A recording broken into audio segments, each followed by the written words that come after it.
Hello, everybody. My name is Reinaldo Rodríguez. I am a candidate master from Venezuela. For today, we are going to analyze a game that was a suggestion of one of the subscribers of the channel.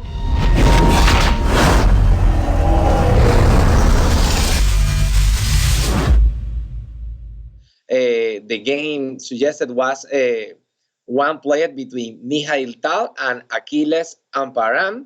This game was played in the Open Tournament in Chicago, Illinois, United States. And Mikhail Tal was playing with the white pieces.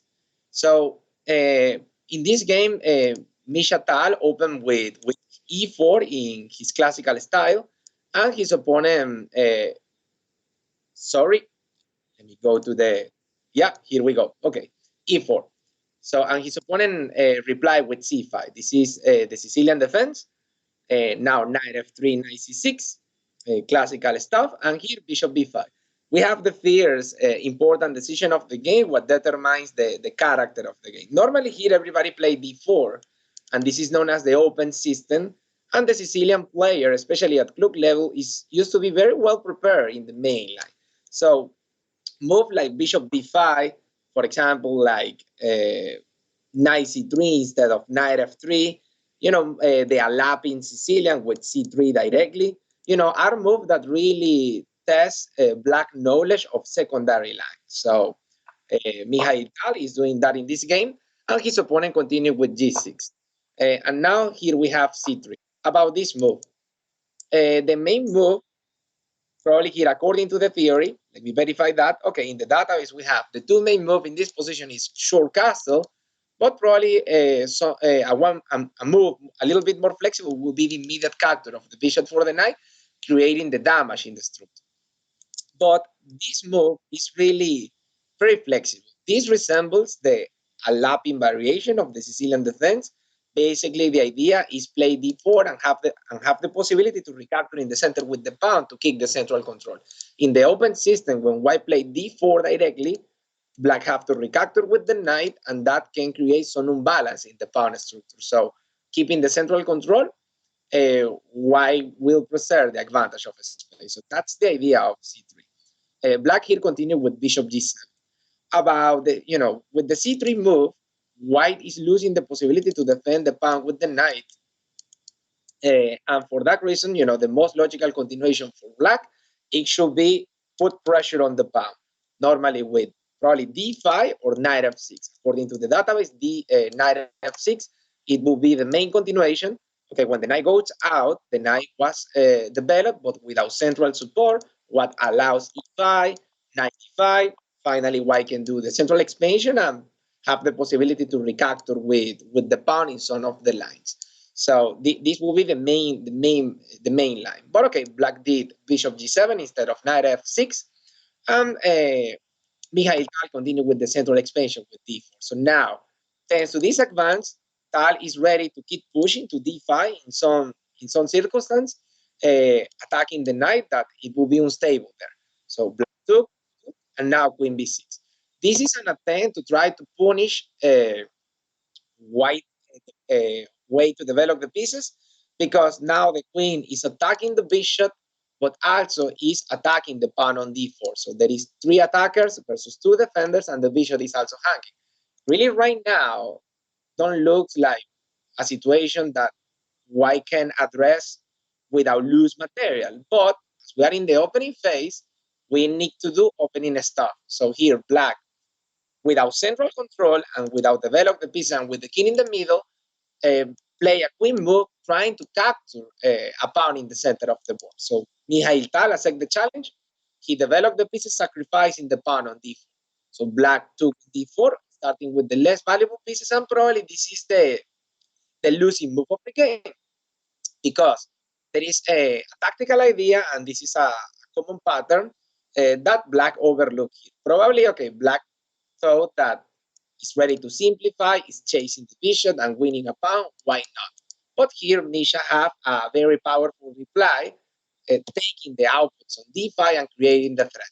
In a first glance, looks like the bishop on d5 is hanging, but in case of the capture, there is a royal fork, family royal fork, and winning the queen. The bishop is untouchable. So trade the knights, queen takes, the bishop cannot be captured for the same reason. There is an intermediate move, but white can simply block on d2, and the bishop cannot be captured for the same reason like before. So black retrieve the queen as far as possible to square away of the knight, and now bishop f4. With the development of the last minor pieces, white is creating an intersection point on c7, ready to deliver a check. So black blocked the diagonal, and now bishop e3. So why on e3 is probably because in this position, black would like to play a6 in some circumstance to force the bishop to leave this location. But with the bishop on e3, there is an intersection point here that is a quite common pattern to try to do the fork with the knight on c7 after the creation of the intersection point. So black did knight e7, hoping to trade some pieces because white is attacking. And now, because of the location of the knight here, Mikhail Tal start to move his bishop back and forth. And with bishop g5 is creating this piece. Really, right now, this position is hopeless. The valuation is +7. But as usual, we may have the valuation, but we need to convert it. For example, if black tried to protect the knight with bishop f8, we can see the same pattern that in the previous video, the student made with knight f6. That didn't happen in the game. Black push f6, and now we can see how black start to give back some material. So white is ready to recover some of the material sacrificed before, and with a better position. So he took with the knight, and now with the queen. So rook f8 attacking the queen, and queen takes on e5. So white sacrificed a pawn in the opening. Well, really, it was a kind of sacrifice. Black went for that. But now we can see that white restore, the material balance. But I think that, there is an extra pawn at the moment with the bishop pair, and the king is ready to castle. So black did this intermediate move, and white just moved the king. Retreat the bishop is an option if white wants to preserve the possibility to castle, but in those attacking position, the initiative is old. So he moved the king to kick the checkmate threat on e7, black retreat the queen to protect the knight, and now bishop a6. There is an idea with this move, and it's basically that the queen on e5 would like to get the invasion square. So those squares on the background can be covered in this way. So if white managed to force the rook to go forward somehow, the queen getting the invasion square will be checkmate in few moves. So this is kind of unique. And after bishop c4, there is no way to protect the rook there. Also, there is no check on a5 because now it's covered with this discovered defense after the backward move. So we have d6. Typical reaction. When we cannot defend something, we need to look for a counter. Tal move the queen forward to f6, what is a quite active location, and here d5, losing another pawn. So pawn takes, less valuable pieces, and here knight f5. So in this moment, with this move, black is hoping to trade the queen. No queens on the board, the attack basically over. So very important moment on the game. We cannot trade queens.